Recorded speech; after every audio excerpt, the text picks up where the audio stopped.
नमस्कार दोस्तों, जातक कथा इस चैनल में आप सभी का स्वागत है।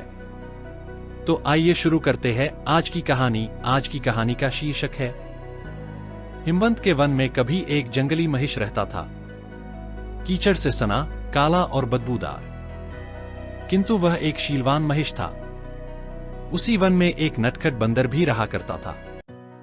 शरारत करने में उसे बहुत आनंद आता था, मगर उससे भी अधिक आनंद उसे दूसरों को चिढ़ाने और परेशान करने में आता था। स्वभावत वह महिष को भी परेशान करता रहता था।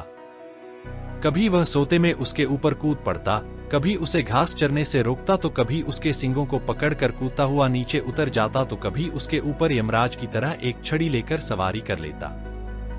भारतीय मिथक परंपराओं में यमराज की सवारी महिष बतलाई जाती है। उसी वन के एक वृक्ष पर एक यक्ष रहता था। उसे बंदर की छेड़खानी बिल्कुल पसंद न थी। उसने कई बार बंदर को दंडित करने के लिए महिष को प्रेरित किया, क्योंकि वह बलवान और बलिष्ठ भी था। किंतु महिष ऐसा मानता था कि किसी भी प्राणी को चोट पहुंचाना शीलत्व नहीं है और दूसरों को चोट पहुंचाना सच्चे सुख का अवरोधक भी है। वह यह भी मानता था कि कोई भी प्राणी अपने कर्मों से मुक्त नहीं हो सकता। कर्मों का फल तो सदा मिलता ही है। बंदर भी अपने बुरे कर्मों का फल एक दिन अवश्य पाएगा। और एक दिन ऐसा ही हुआ, जबकि वह महिष घास चरता हुआ दूर किसी दूसरे वन में चला गया।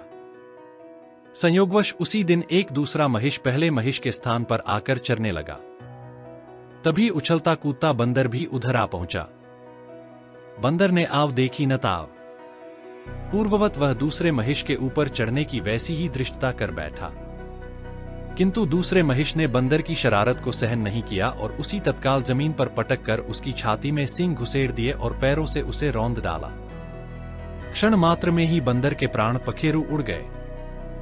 याद रहे, हमारे अच्छे विचार ही हमारी सबसे बड़ी ताकत है। अगर इन कहानियों में से एक भी कहानी आपके जीवन में सकारात्मक बदलाव लाती है और आपको अपना जीवन जीने में सहायक होती है, तो हमारे इस चैनल का उद्देश्य पूरा होता है। ऐसे ही जातक कथाएं सुनने के लिए जुड़े रहिए हमारे साथ। और हाँ, चैनल को लाइक, सब्सक्राइब और शेयर जरूर करें। धन्यवाद।